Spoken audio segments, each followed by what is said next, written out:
السلام علیکم۔ لکھاری آن لائن میگزین میں خوش آمدید۔ امید کرتی ہوں ویورز آپ سب لوگ خیریت سے ہوں گے۔ سب سے پہلے اگر آپ نے ابھی تک ہمارے چینل کو سبسکرائب نہیں کیا ہے تو اس کو سبسکرائب کر دیں اور بیل آئیکن کو لازمی پریس کر دیں تاکہ ہمارے ہر آنے والی نئی ویڈیوز کا نوٹیفیکیشن آپ کو مل سکے۔ لا بائی سونی مرزا۔ چلتے ہیں اپنے ناول کی 5ویں قسط کی جانب۔ بہت بہت شکریہ بیٹا تمہارا، تمہیں تو خدا نے فرشتہ بنا کر ہماری مدد کے لیے بھیجا۔ ہمیشہ خوش رہو۔ ہسپتال سے دوائی لینے کے بعد جب سعید نے انہیں گھر ڈراپ کیا تو گاڑی سے نیچے اترتے وقت نرگس بی بی نے کہا اور پھر اس کے سر پر پیار دیتی ہوئی ورید کو لے کر اندر چلی گئیں۔ شکریہ، علیشا نے مختصر کہہ کر دروازہ بند کرنا چاہا مگر وہ ہاتھ سے دھکیل کر اسے پھر سے کھول گیا۔ ہائے، تمہارے منہ سے ایسے الفاظ اچھے نہیں لگتے، تمہارے لیے تو جان بھی حاضر ہے۔ لگتا ہے آپ کچھ زیادہ ہی فلمیں دیکھتے ہیں۔ سینے پر ہاتھ باندھ کر وہ اس کے روبرو ہوئی۔ میں پھر بھی اتنی فلمیں نہیں دیکھتا پر میرا دوست زیادہ فلمیں دیکھتا ہے۔ ویسے آپس کی بات ہے، اب تو میں تمہاری امی کو بھی اچھا لگنے لگا ہوں، پتہ نہیں تمہارے دل میں جگہ کب ملے گی۔ میرا دل ہے، کوئی کرائے کا مکان نہیں ہے کہ میں بنا تفتیش کے ہی آپ کو اندر آنے دوں گی۔ دل تک کا راستہ ہر کسی کو نہیں مل جاتا، تو کسی اور کو کیوں دینا ہے، بس مجھے دے دو، مسکرا کر کہتے ہوئے وہ اپنے دانت نچلے ہونٹ پر رکھ گیا۔ فری نہیں ہے تو پیسے لے لو، پیسوں سے تو دل نہیں خریدے جاتے۔ تو پھر کیسے خریدے جاتے ہیں، تم ہی بتا دو نا، محبت بھرے انداز میں کہتا ہوا وہ آگے آگے بڑھنے لگا۔ آپ ہمیشہ میرے مشکل وقت میں میرے کام آتے ہیں، لیکن اس کا مطلب یہ نہیں کہ میں اپنا دل آپ کے نام کر دوں گی۔ اچھا تو پھر بتاؤ کہ میں ایسا کیا کروں جس سے میں تمہارا دل جیت سکوں۔ پھر کبھی بتاؤں گی، فی الحال جائیں۔ اسے اپنے قریب آتا دیکھ کر وہ دونوں ہاتھ اس کے سینے پر لگا کر اسے پیچھے دھکیل گئی۔ سعید مسکراتا ہوا دہلیز عبور کر کے چلا گیا۔ جب تک وہ اس کی نظروں کے سامنے رہا تو علیشا نے سنجیدگی اپنائے رکھی، لیکن نگاہوں سے اوجھل ہوتے ہی وہ شرما کر ہنس گئی۔ آپ آج اتنی لیٹ کیوں آئے؟ جب دوپہر کو زاویان اسی قتل گاہ پر گیا تو امرہا نے پیچھے مڑ کر سوال کیا۔ کیونکہ میں لیٹ اٹھنے کا عادی ہوں، کسی پروگرام کی وجہ سے مجھے جلدی اٹھنا پڑے تو الگ بات ہے۔ ویسے میں آپ کو بتانا چاہتی ہوں کہ کل سے میں یہاں پر نہیں آؤں گی۔ کیوں؟ اس نے پیشانی پر چند شکنیں لاتے ہوئے پوچھا۔ کیونکہ یہاں سے میرے جتنے بھی ثبوت اکٹھے کرنے تھے وہ میں کر چکی ہوں، باقی غور و فکر میں اپنے کورٹ میں موجود روم میں بیٹھ کر کرتی ہوں، میرا اپنا روم جو مجھے ملا ہے۔ تو اس کا مطلب کہ پھر ہماری ملاقات نہیں ہوگی؟ کیوں نہیں ہوگی؟ آپ وہاں آ جائیے کریے گا، ہم مل کر کیس سالو کریں گے۔ نہیں، میں کورٹ نہیں آ سکتا، سیکیورٹی ایشوز ہیں۔ اوہ، وہ افسردگی سے بولی۔ کیا میں آپ سے ایک بات پوچھ سکتا ہوں، اگر آپ مائنڈ نہ کریں تو؟ پوچھیں۔ کیا اس کیس کو ایک طرف رکھ کر ہم ویسے مل سکتے ہیں؟ اگر ہم دونوں کہیں باہر مل لیا کریں، ایک دوسرے کو جاننے کا موقع مل جائے گا۔ اس کا سوال امرہا کو شش و پنج میں ڈال گیا۔ وہ کچھ دیر خاموش رہی اور زاویان اس کے چہرے کے تاثرات سے جواب تلاش کرنے کی کوشش کر رہا تھا۔ ٹھیک ہے، میں بھی آپ کے بارے میں جاننا چاہتی ہوں۔ وہ خود بھی نہیں جانتی تھی کہ اس نے ہاں میں جواب کیوں دیا تھا، لیکن زاویان کا چہرہ خوشی سے کھل اٹھا۔ اوکے دین، آپ جلدی سے یہ سب کچھ وائنڈ اپ کریں اور پھر ہم لنچ پر چلتے ہیں۔ ٹھیک ہے، اس نے ہنس کر کہا۔ جاوید صاحب جب گھر میں داخل ہوئے تو سامنے لاؤنج میں ایک طرف صوفے پر براجمان فلک کو دیکھا، جو روتے ہوئے ٹشو سے اپنے آنسو صاف کر رہی تھی۔ وہ قریب آئے اور بیٹھ گئے۔ کیا بات ہے، تم رو کیوں رہی ہو؟ رونے کے سوا میرے پاس بچا ہی کیا ہے؟ ایسی باتیں کیوں کر رہی ہو؟ کچھ بتاؤ گی کہ کیا ہوا؟ جاوید، میں اپنے بیٹے کو خود سے بدگمان ہوتا نہیں دیکھ سکتی۔ میرا ایک ہی بیٹا ہے اور وہ بھی میری شکل دیکھنا پسند نہیں کرتا، صرف تمہاری ماں کی وجہ سے۔ اب بیچ میں اماں کہاں سے آ گئی؟ سارا قصور تمہاری ماں کا ہی تو ہے، مجھ سے میرا جوان جہان بیٹا چھین لیا انہوں نے۔ میں بتا رہی ہوں، میں کبھی معاف نہیں کروں گی انہیں۔ ٹسوے بہاتے ہوئے انہوں نے اس بار ٹیشو سے اپنا ناک پونچھا۔ دیکھو جو بھی ہو وہ ہمارا بیٹا ہے اور ایک دن وہ ہمارے پاس ہی آئے گا۔ وہ اسے تسلی دینے کی بھرپور کوشش میں تھے۔ پر مجھے اپنا بیٹا ابھی چاہیے۔ اب تو ماشاءاللہ وہ بالکل جوان ہے، اب اس کی شادی کا وقت ہے، جو کہ خود بڑی بھی کروا دیں گی۔ مجھے کچھ نہیں پتا جاوید، بس مجھے اپنا بیٹا چاہیے۔ زاویان اب چھوٹا بچہ نہیں ہے کہ سونگلی سے پکڑ کر تمہارے پاس لے آؤں۔ اب وہ بڑا ہو گیا ہے، سمجھدار ہے، اپنے اچھے برے کے بارے میں جانتا ہے، اس لیے ہم اسے فورس نہیں کر سکتے۔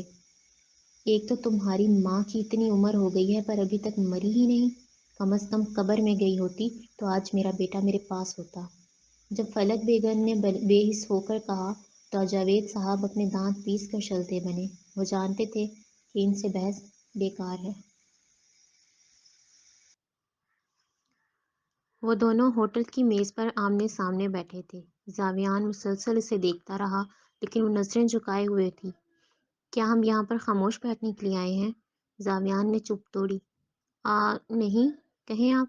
اس نے نگاہیں اوپر اٹھائیں۔ آپ کیا کرتی ہیں؟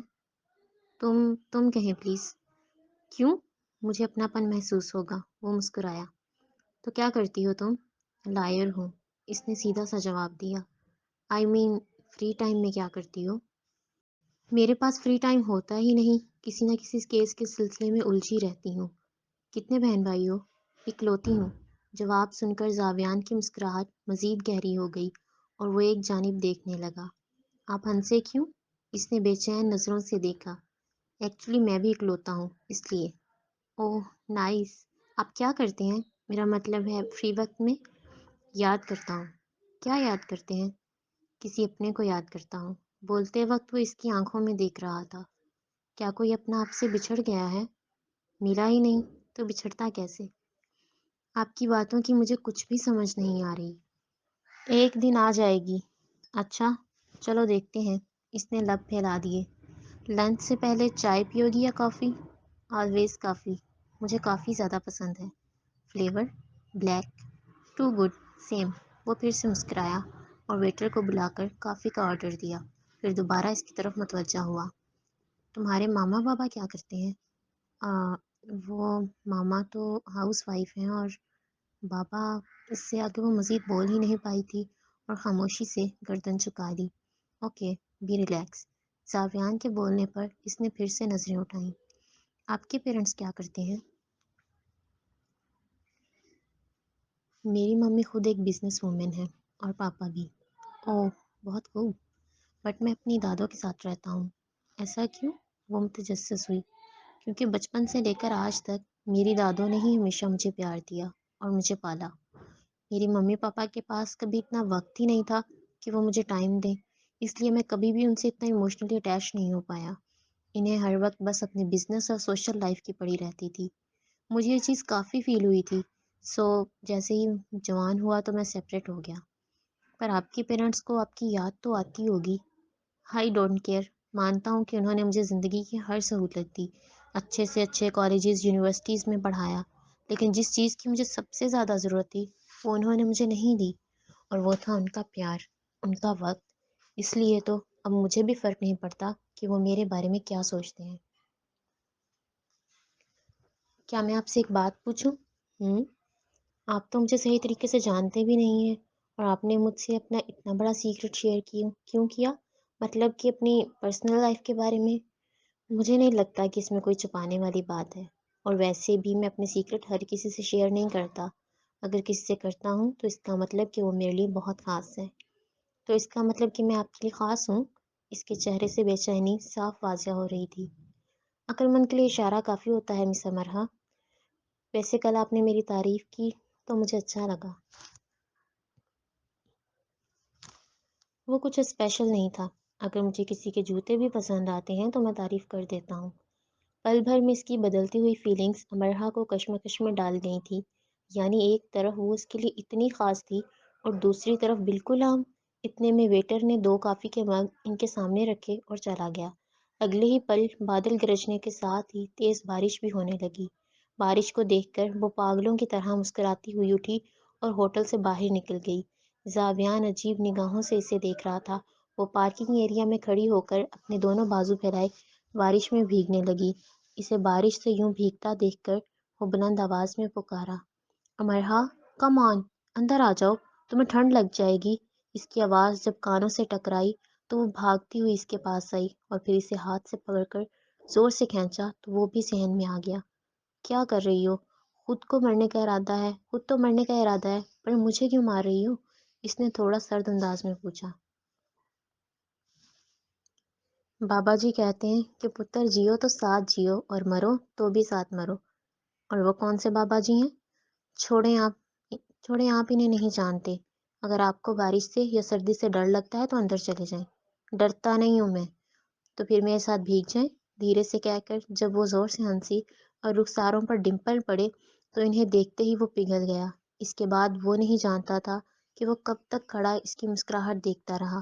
بارش نے پوری طرح ان دونوں کے وجود کو گیلا کر دیا تھا۔ امرہا تو اپنی دھن میں مگن تھی، لیکن جیسے ہی دوبارہ اس کی نظر زاویان پر پڑی تو اسے سیاہ پینٹ شرٹ میں بھیگے وجود کے ساتھ دیکھ کر وہ تکتی ہی رہ گئی۔ جب نظریں گھوم کر چہرے پر گئیں تو اس کے بال پانی ٹپکا کر ماتھے پر پھینک رہے تھے۔ اپنے انتہائی گورے رنگ میں سیاہ کپڑوں کے بیچ جکڑا بھیگے وجود کے ساتھ وہ قیامت لگ رہا تھا۔ دونوں نے کئی ثانیوں تک ایک دوسرے کو حسرت بھری نگاہوں سے دیکھا، پھر نہ جانے زاویان کو کیا ہوا اور وہ اس کے قریب کھسکنے لگا۔ امرہا کے گیلے بال جو اس کے چہرے کو بھی ڈھک رہے تھے، انہیں وہ اپنے ہاتھوں کی انگلیوں سے کان کے پیچھے کر گیا۔ اس پل زاویان کو اپنے اتنا قریب کھڑا دیکھ کر اس کا دل باہر آنے کو تھا۔ دھڑکن اس قدر تیز تھی کہ اسے لگا جیسے ابھی دل پھٹ جائے گا۔ پھر اس کے قدم خود بخود پیچھے کی جانب بڑھنے لگے۔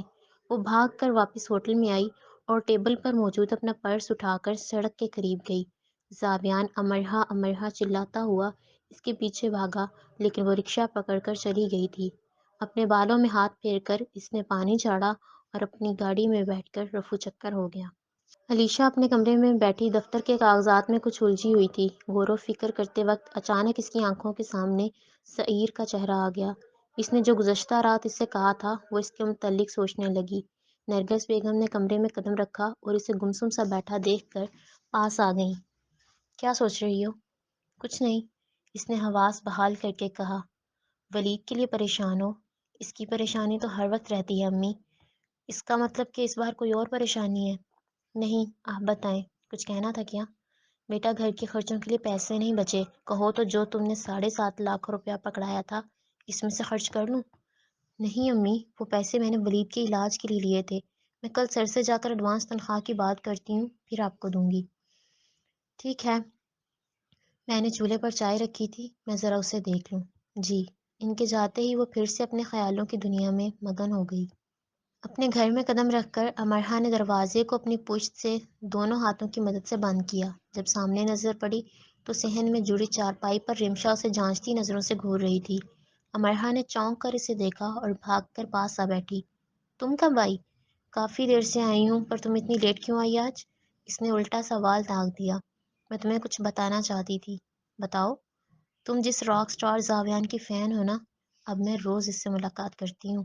اس کی بات سن کر رمشا نے ایک زوردار قہقہا بلند کیا۔ تمہیں لگتا ہے میں مذاق کر رہی ہوں؟ تو ظاہر ہے، ورنہ اتنا بڑا سٹار بھلا تمہیں کیوں ملے گا؟ تو پھر پلیز میرے ساتھ ایسے مذاق مت کیا کرو۔ تمہیں پتہ بھی ہے کہ میں اس کے لیے کتنی پاگل ہوں، پھر بھی میرے جذبات کے ساتھ کھیلتے ہوئے تمہیں شرم نہیں آتی؟ وہ شفاق لہجے میں بولی۔ بھگوان قسم، میں جھوٹ نہیں بول رہی۔ اپنی گردن کو ذرا سا انگلیوں میں دبا کر اس نے قسم کھائی۔ امرہا پلیز، جب تم یہ بھگوان کا نام لیتی ہو تو مجھے بالکل اچھا نہیں لگتا۔ چلو ایشور قسم، تم سیدھا سیدھا اللہ تعالیٰ کیوں نہیں کہتی؟ کیونکہ تم جانتی ہو کہ میرا دھرم اور ہے۔ یار میں مانتی ہوں کہ زاویان عالم کے پیچھے بہت پاگل ہوں، لیکن اس سے بھی زیادہ میری حسرت یہ ہے کہ تم مسلمان ہو جاؤ۔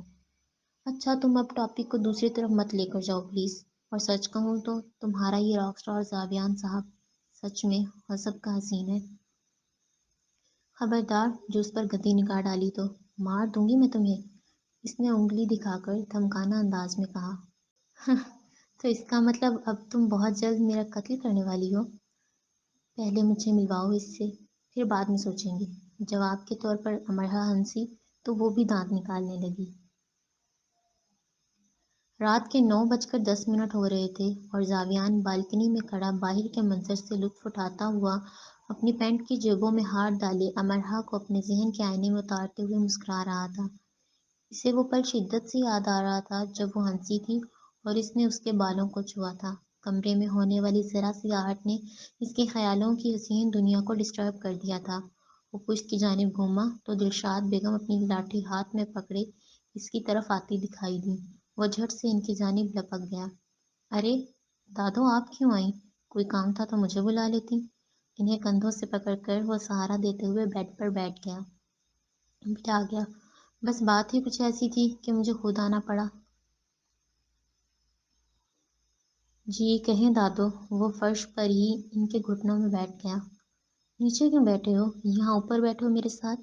انہوں نے اپنے ساتھ بیڈ پر ہاتھ رکھ کر اشارہ کیا۔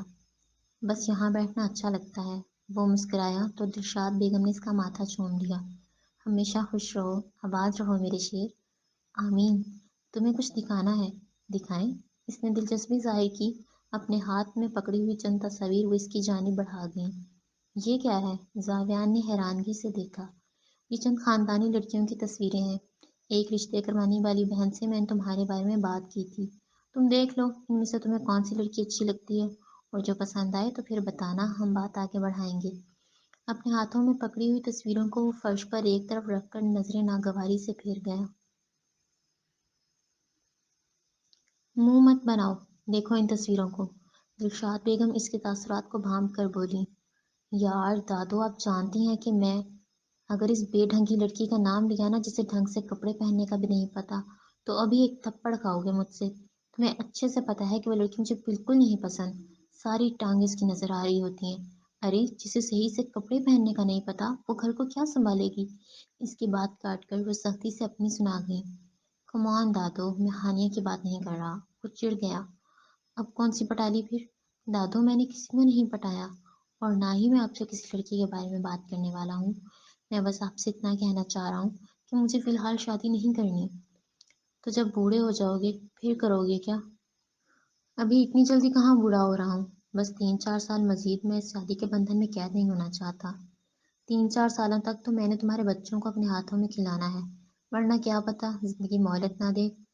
دادو جب آپ یہ مرنے کی باتیں کرتی ہیں نا تو مجھے بہت غصہ آتا ہے۔ وہ سنجیدگی سے گویا ہوا۔ تو بیٹا کر لو نا پھر شادی۔ انہوں نے پیار سے اس کا چہرہ اپنے ہاتھوں میں لے کر کہا۔ جب کرنی ہوگی تو سب سے پہلے آپ کو بتاؤں گا۔ ٹھیک ہے، اب تم میری بات نہیں مان رہے نا، پھر میں تمہاری بات نہیں مانوں گی۔ وہ خفگی ظاہر کرتی ہوئی اپنا چہرہ دوسری طرف پھیر گئی۔ ایموشنل مت کیا کریں یار، ابھی شادی نہیں کرنا چاہتا تو ناراض مت ہوں آپ پلیز۔ اچھا تم تصویریں تو دیکھو۔ جب شادی ہی نہیں کرنی تو پھر تصویریں دیکھنے کا کیا فائدہ؟ اس کا مطلب تم میری بات نہیں مانو گے؟ یار دادو، آپ پھر سے مجھے ایموشنل کر رہی ہیں۔ بیٹا میں نے تم سے کبھی بھی کچھ بھی نہیں مانگا ہے۔ تم جو دلا دیتے ہو پہن لیتی ہوں، جو کھلاتے ہو کھا لیتی ہوں، جو پڑھوانا چاہتے ہو وہ پڑھ لیتی ہوں، اور تم میری اتنی سی بات نہیں مان سکتے؟ آپ کو یہ اتنی سی بات لگتی ہے؟ میری پوری زندگی کا فیصلہ ہے دادو۔ تو اگر تم کسی لڑکی کو پسند کرتے ہو تو مجھے بتاؤ تو صحیح، تاکہ میں ان کے گھر رشتہ لے کر جاؤں تمہارا اور بات بڑھے۔ کوئی بھی نہیں ہے جسے میں پسند کرتا ہوں۔ ہانیہ کے ساتھ سب کچھ اپناپن محسوس ہوتا ہے، لیکن وہ بھی مجھے نہیں لگتا کہ مجھے اس سے شادی کرنی چاہیے۔ اس کے علاوہ باقی کوئی بھی لڑکی مجھے اچھی نہیں لگتی۔ پھر ان تصویروں کو دیکھو نا، آپ کی سوئی ابھی بھی وہیں کی وہیں اٹکی ہوئی ہے۔ وہ طمانیت سے بولا۔ کیا کروں میرے شیر، تمہاری دادی ہوں تو ضد بھی تو تمہارے جتنی پکی ہوگی۔ وہ مسکرایا۔ اچھا بتا دوں پھر کون ہے؟ اس کی آنکھوں میں دیکھتے ہوئے دادی نے بڑی رازداری سے پوچھا۔ مجھے نہیں پتا دادو کہ مجھے اس سے پیار ہے یا نہیں۔ انفیکٹ مجھے پیار کا پتہ ہی نہیں ہے، لیکن جب وہ میرے سامنے ہوتی ہے تو میرے دل میں ہلچل مچ جاتی ہے۔ وہ مسکراتی ہے تو ایسا لگتا ہے جیسے دنیا کی ساری رونقیں اس کی مسکراہٹ سے جڑی ہیں۔ وہ نظریں ملاتی ہے تو پھر میں دوبارہ نظریں جھکا نہیں پاتا۔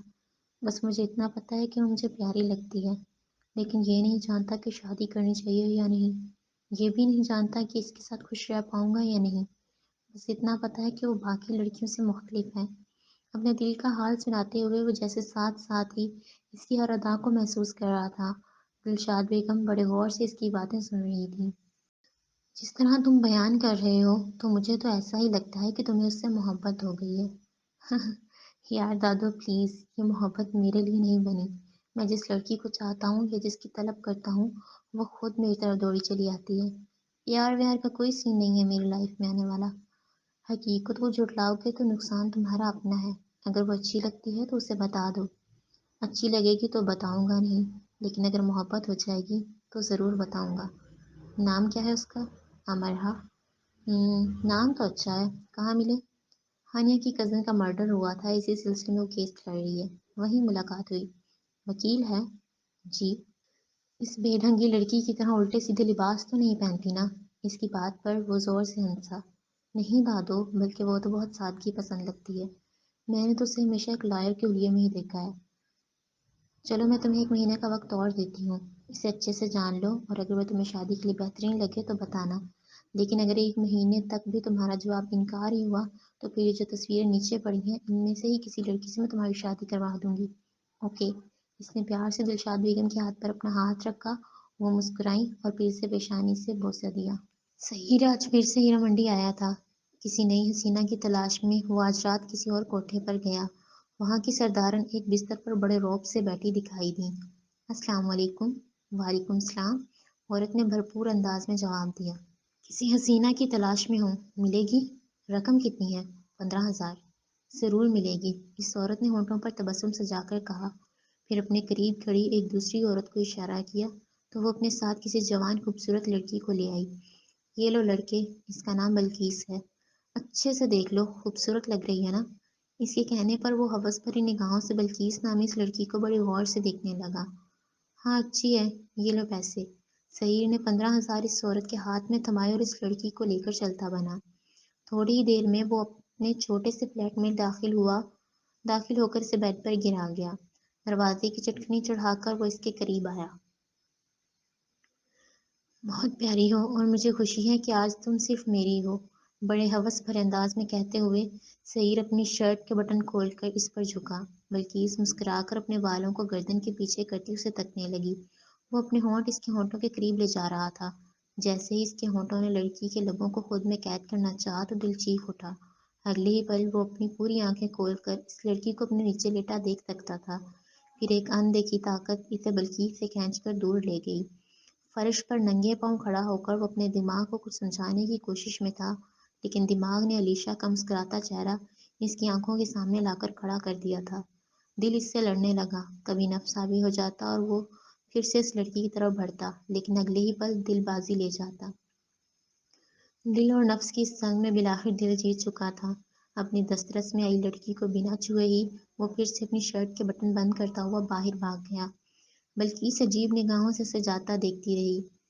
وہ سیدھا بلڈنگ کے سب سے اوپر والے فلور پر آیا تھا۔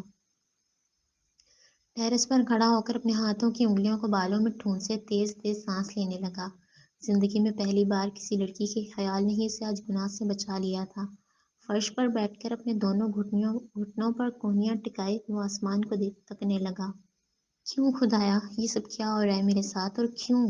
علیشا مجھے حاصل تو نہیں ہے، پھر کیسے اس کا چہرہ میرے سامنے آتے ہی میں کسی اور کی لڑکی کی طرف قدم نہیں بڑھا پا رہا؟ وہ میرے حواس پر اس قدر طاری کیوں ہو گئی ہے؟ اگر ایسے ہی ہوتا رہا تو میں کیا کروں گا؟ شیطان سے کب تک لڑوں گا اور کیسے؟ بادلوں کے پیچھے اس پاک ذات کو تلاش کرتا وہ سوالوں کی بوچھاڑ لیے ہوئے تھا۔ اچانک ایک زوردار بجلی گرجی تو اسے لگا جیسے اسے کوئی جواب دیا گیا ہو، لیکن عقل اس جواب کو سمجھنے سے قاصر تھی۔ پھر وہ دوبارہ نیچے کی طرف اپنے فلیٹ کی جانب بھاگا۔ جب کمرے میں گیا تو بلقیس غصے سے اسے گھورتی دکھائی دی۔ سنو، تم چلی جاؤ، مجھے تمہاری ضرورت نہیں ہے، سحیر نے پاس کھڑے ہو کر کہا۔ بنا ہاتھ لگائے ہی جانے دو گی؟ وہ حیران کن حد تک حیران تھی۔ ہاں، اب موڈ نہیں ہے، اس نے سنجیدگی سے جواب دیا، پر میری مالکن تو مجھے ڈانٹے گی اگر اسے پتہ چلا کہ میں نے تمہاری خواہش پوری نہیں کی اور ایسے ہی آ گئی۔ میں کسی سے کوئی ذکر نہیں کروں گا، ڈونٹ وری۔ دیکھ لو، ٹرسٹ می، سحیر نے مختصر کہا تو وہ بیڈ سے اٹھ کر اس کے روبرو کھڑی ہو گئی۔ پھر وہ خود ہی قریب آ کر اس کے لبوں کو چھونے کی کوشش میں تھی، لیکن سحیر ایک ہی جھٹکے میں اسے خود سے دور دھکیل کر دوبارہ بیڈ پر گرا گیا۔ میرے قریب آنے کی کوشش مت کرنا، میں نے کہا کہ مجھے اب تمہاری کوئی ضرورت نہیں، یہاں سے چلی جاؤ، سختی سے کہہ کر اپنے بڑے بڑے ڈب بھرتا ہوا وہ دروازہ پٹک کر چلا گیا۔ بلقیس تو بس دیکھتی ہی رہ گئی۔